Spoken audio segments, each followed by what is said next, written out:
کہتے ہیں جی کہ ریاض الجنہ کا جو حصہ ہے مدینہ پاک میں، کیا وہ جنت میں ہے ہی؟ جنت میں کیسے نہیں جائے گا؟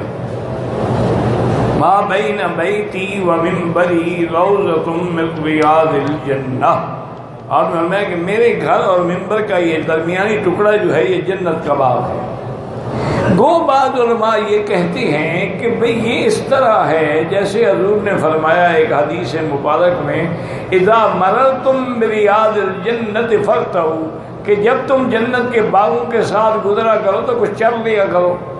تو صحابہ نے پوچھا یا رسول اللہ جنت کے بارے میں ہے نا کچھ ذکر؟ جی ہاں، اللہ کا ذکر ہوتا ہے، قرآن ہے، حدیث ہے، ذکر ہے، یہ جنت کے باغ ہے۔ تو وہ بعض علماء یہ بھی کہتے ہیں کہ اس کو بھی گویا یہی کہا گیا ہے کہ اسی طرح یعنی جیسے حلق و ذکر جنت کے باغ ہیں، یہ بھی جنت کا ایک باغ ہے، حقیقتاً نہیں۔ لیکن ایک بات سمجھیں کہ اگر یہی بات ہے تو پھر پوری مسجد کا کیا گناہ ہے؟ حضور کی پوری مسجد میں بھی تو اللہ کا ذکر ہوتا ہے نا۔ صرف یہ جگہ معین کرنا اس بات کی دلیل ہے کہ حقیقتاً یہ جنت کا ٹکڑا ہے۔ اور اگر حجر اسود جنت سے آ سکتا ہے تو اس ٹکڑے کے آنے میں کسی کو کیا اشکال ہے؟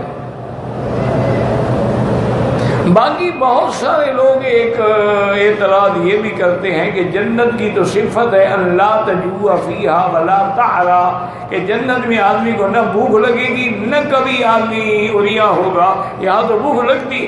یہ تو حکم اس وقت ہوگا جب عالم آخرت ہوگا، اب تو یہ حکم نہیں ہوگا۔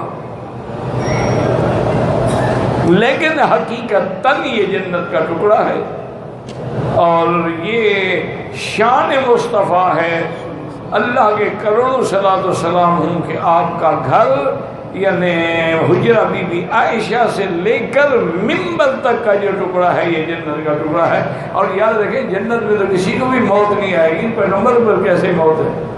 وہ ایک حیات ہے بعد الموت۔ یہ الگ بات ہے کہ اس کا تعلق عالم برزخ سے ہے، لیکن بہرحال یہ جنت ہے، اور اللہ تعالیٰ نے اپنے نبی پاک کے لیے یہ ایک بڑا اہم انعام ہے حضور پاک پر کہ دنیا میں بھی جنت، برزخ میں بھی جنت، اور آخرت میں بھی جنت۔ اسی طرح ایک آدمی نے کسی بزرگ کو خط لکھا کہ میں بڑی مشکل میں ہوں، آپ میرے لیے مہربانی کر کے دعا کریں۔ انہوں نے اس کو خط کا جواب دیا کہ میں نے تمہارے لیے دعا کی ہے اور تمہاری مشکل حل ہو گئی۔ اللہ نے کیا، مشکل بھی حل ہو گئی۔ وہ کچھ عرصے کے بعد آیا، اس نے کہا حضرت آپ نے اتنے یقین سے کیسے لکھ دیا؟ آپ لکھتے بھی اللہ حل کر دیں گے، لیکن آپ نے تو یہ لکھا کہ میں نے دعا کی ابد ہو گئی۔ انہوں نے کہا اللہ کا قرآن میں فیصلہ ہے کہ جنت والے جب جنت میں ہوں گے اور جو مانگیں گے اللہ ان کو دے گا۔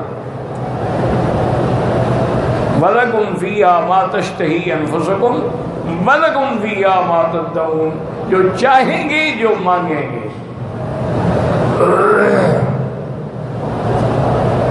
تو میں نے بھی تو جنت کے ٹکڑے میں بیٹھ کے تیرے لیے دعا کی تھی، تو کیسے قبول نہیں ہوتی؟ اس لیے میں نے کہا کہ ہو گئی۔